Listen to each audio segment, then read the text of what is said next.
Omaxa bin Eartha. Yo. Here's a few thoughts on our current global stuff up. I surfed and found two green email addresses, ACF and Greenpeace. Frankly, I don't trust either of you.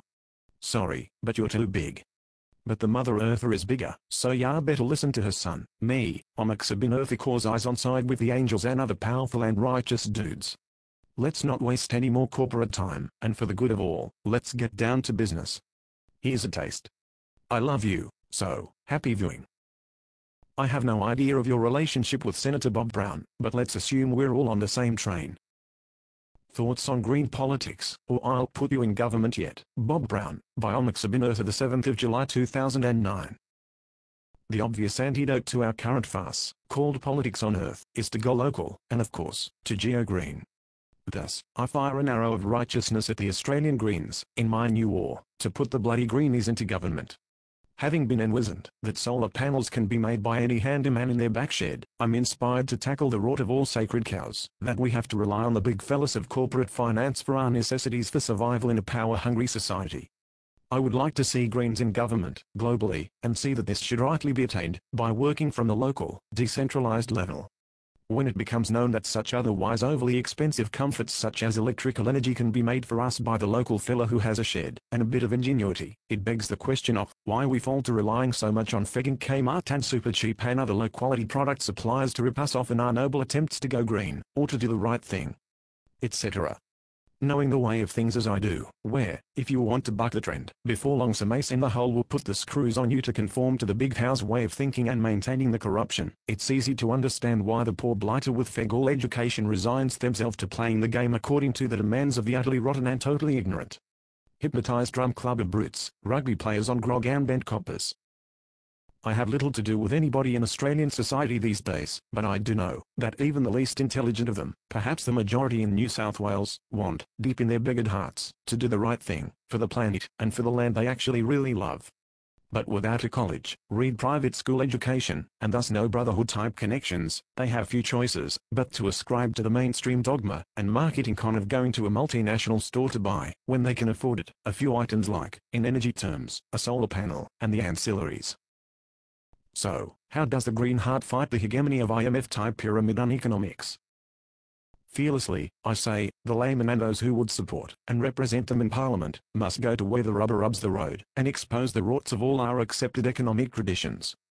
As I wrote in my last letter to Senator Bob Brown, about homemade solar panels, I extend that same thesis, which had the federal government drop the solar energy rebate system they were giving, by putting it to the Australian, thus to the global green movement, to go full tilt at disillusioning the global population of this falsity of corporate mill-type employment, so we might have the necessities for a relatively righteously comfortable lifestyle. In every local community, there are at least a few nutty professors who have a solid grip and understanding on things like electricity, and how to produce it. And how often are they excommunicated by the clever little farts who live further up the hill, because they shun fashion or trend, or accepted social norms? So the fuck what if they laugh funny, or have a twitch, or even dribble a bit? Most of those local weirdos are a wealth of knowledge on the things that we cannot do without, but that we can only seemingly possess, while we're fortunate enough to have rich parents or such. So it is with things like a local community being self-sufficient in energy terms. In both human resource terms, and in energy resource terms, everything we need is available in our own neighborhood. So with the right and intelligent research and application of local resources, all communities can reduce both their pollution from environmentally bad energy producers and cost of supply of clean, green energy. As this so-called global financial crisis, GFC, deepens, where it appears inevitable that more of us will become unemployed, and many permanently unemployed, it stands to reason that many of us will have more time on our hands. Therefore, let us convert our downtime into productive time, by forming local community workshops, where we can all learn the basics, and if we want, the intricacies of electricity generation, through a government-sponsored series of educative and productive classes on making our own solar panels, wind generators, steam engines and whatever, saves us from being moronic polluters and unsustainable consumers.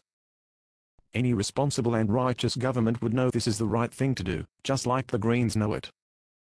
In Australia, by far the majority know that today's commerce-based society is but a rort, and that, given the time, they would live a very different lifestyle. A very different and green lifestyle. But what with the pressures from the landlord, or the bank, or the dumbass social trends, they disempower to live right. A righteous government would do everything to make it possible for the common person, the common voter, to access the necessities of righteous living. Damn the mill. Damn the banks. Damn the multinational corporations. Damn the expensive education. Long live the self-sufficient green free energy, local community. Omaxa bin Eartha.